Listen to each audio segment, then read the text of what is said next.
Ngunit sa kabila ng kanyang mga pagtatago, napansin pa rin ni Tesha ang pananakit ni Arthur, dahilan upang siya ay mabigla at mas lalong mag-alala.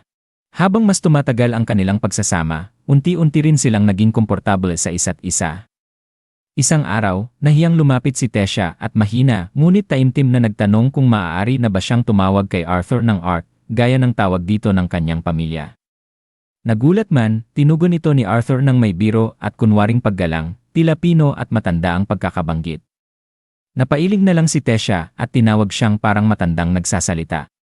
Sumagot naman si Arthur ng pabirong pang-aasar tungkol kay Tesha na hindi makaihi mag-isa nang wala siya.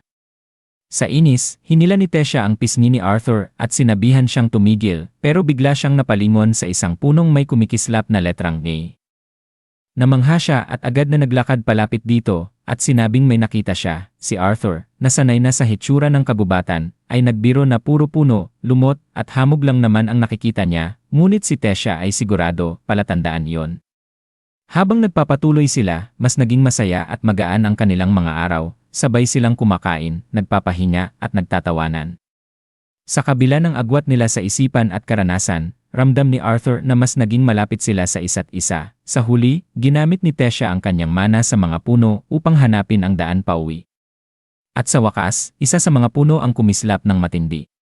Nagulat si Arthur nang makita ang saya sa mukha ni Tesha. "Tesha?" tanong niya.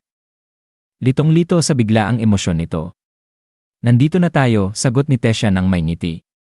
Ipinatong niya ang kamay sa kumikislap na puno at may portal o daanang nabuksan mula rito. Tumalikod siya, ngumiti kay Arthur at nagsabing, "Halika na, Art." Puno ng galak, pag-asa at ang kapanatagan ng wakas ng kanilang paglalakbay. At dito nagtatapos ang chapter 19 ng The Beginning After the End. May sumusunod pa ba? Mag-comment na below at maraming salamat.